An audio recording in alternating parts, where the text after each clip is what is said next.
Assalamualaikum warahmatullahi wabarakatuh. Hari ini saya akan membantangkan mengenai tajuk akidah Islam dan pembangunan. Di bawah persoalan keimanan adalah peningkatan jati diri dengan amal ibadat. Huraikan fenomena naik dan turunnya iman seseorang Muslim dan jelaskan bagaimanakah ianya terjadi dan apakah strategi-strategi bagi meningkatkan keimanan. Nama saya ialah Asaf Zubair bin Awin Zubir. Nombor student ID 2020625562. Dan di samping saya Muhammad Anas Nasrin bin Muhammad Yusri, nombor student ID 2020887708. Seterusnya Adli Adham bin Abdul Hakim, nombor student ID 2020881858. Dan yang terakhir Muhammad Irsyad Fakruddin bin Muhammad Nasir, nombor student ID 2020851958.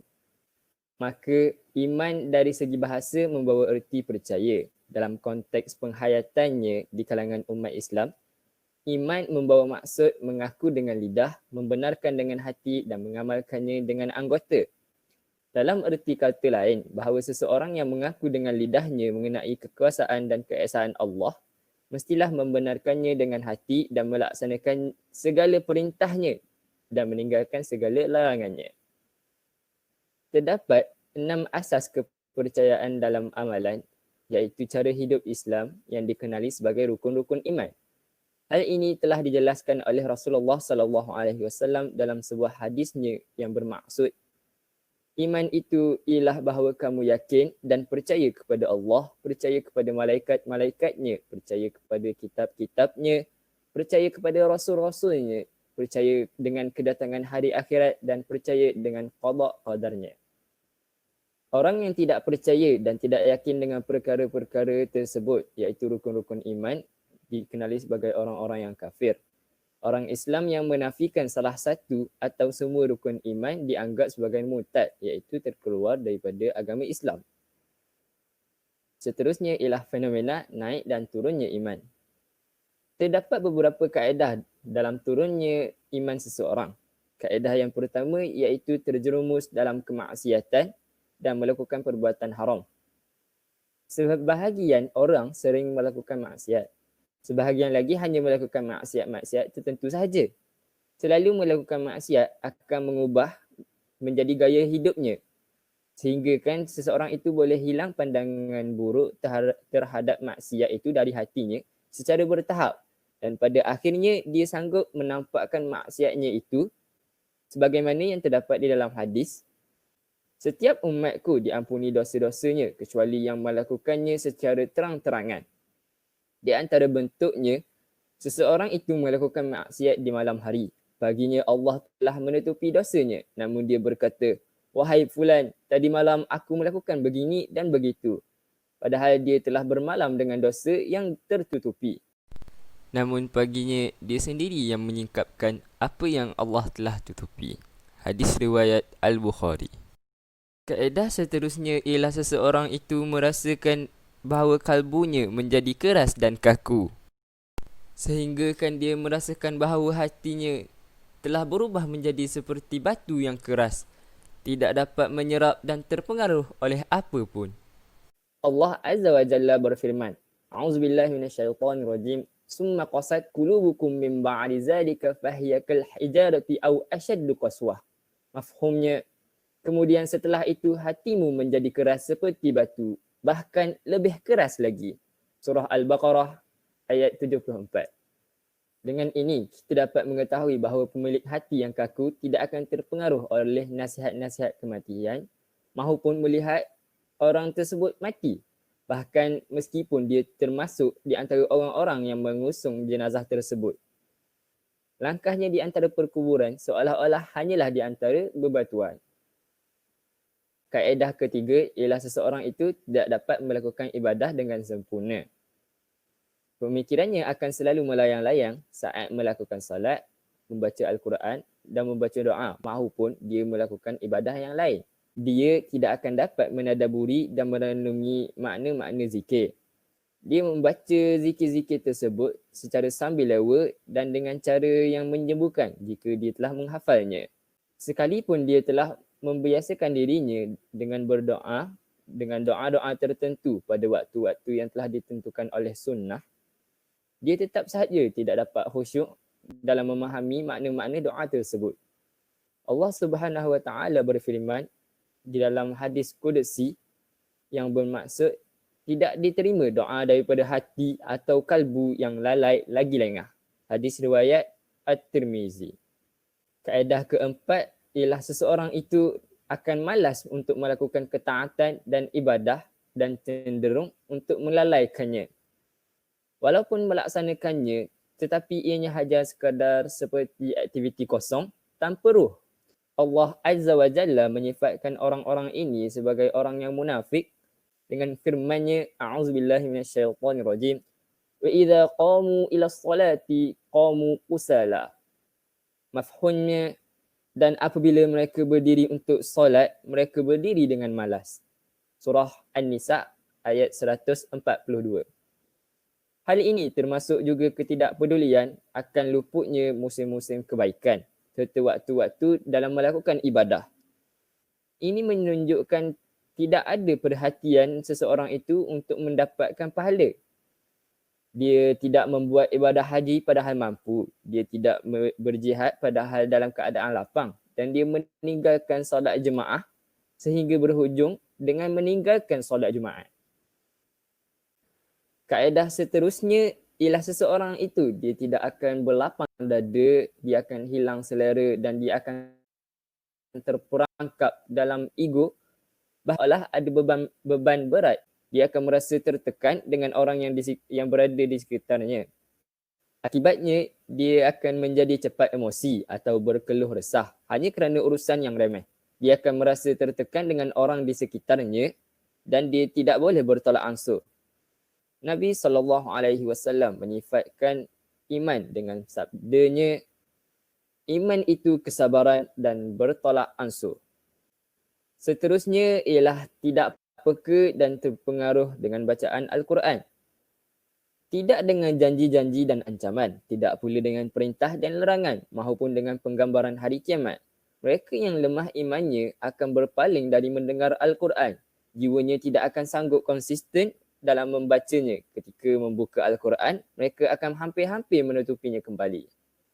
Kaedah yang ketujuh dalam turunnya iman seseorang ialah dia akan lalai dari mengingati Allah Azza wa Jalla dan berdoa kepadanya. Sehinggakan berat rasanya ketika berzikir. Jika dia mengangkat tangan untuk berdoa, dia akan begitu cepat menurunkan tangannya kembali. Kemudian dia akan berlalu pergi. Allah menyifatkan orang munafik di dalam firman-Nya, a'udzubillahi minasyaitonirrajim, wala yazkurunallaha illa qalila. Mafhumnya, dan tidaklah mereka menyebut nama Allah kecuali sedikit sekali. Surah An-Nisa ayat 142. Kaedah yang ke-8 ialah seseorang tersebut akan gembira dan mahu saudaranya untuk gagal, rugi dan terkena musibah sehingga hilang kenikmatannya. Dia akan rasa gembira ketika nikmat yang ada pada saudaranya hilang. Kaedah yang terakhir ialah seseorang itu akan memutuskan tali persaudaraannya antara orang-orang yang bersaudara. Rasulullah SAW bersabda, tidaklah dua orang yang saling berkasih sayang kerana Allah atau dalam Islam kemudian berselisih, melainkan kerana dosa yang pertama kali dilakukan oleh salah seorang dari keduanya. Ini adalah dalil akan karma yang disebabkan oleh maksiat. Ia dapat menyebabkan terlepasnya ikatan persaudaraan dan memutuskannya. Seterusnya ialah strategi-strategi dalam meningkatkan iman. Yang pertama ialah seseorang itu perlulah memperbaiki solatnya. Untuk dapat meningkatkan keimanan dan takwa, salah satu caranya adalah dengan memperbaiki solat. Solat sahaja tidak cukup, melainkan dia juga memerlukan solat yang khusyuk dan berkualiti. Itulah solat yang mencerminkan keimanan dan ketakwaan. Hal mengenai solat juga disampaikan dalam ayat yang berikut. Bacalah apa yang telah diwahyukan kepadamu, iaitu Alkitab, yakni Al-Quran, dan dirikanlah solat. Sesungguhnya solat itu mencegah daripada perbuatan yang keji dan mungkar. Dan sesungguhnya mengingat Allah iaitu solat adalah lebih besar keutamaannya daripada ibadat-ibadat yang lain. Dan Allah mengetahui apa yang kamu kerjakan. Surah Al-Ankabut ayat 45.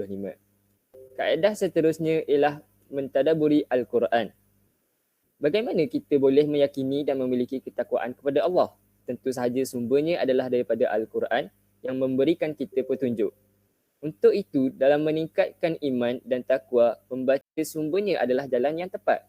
Dengan membaca Al-Quran bukan bererti membaca teksnya, melainkan mentadaburi isinya.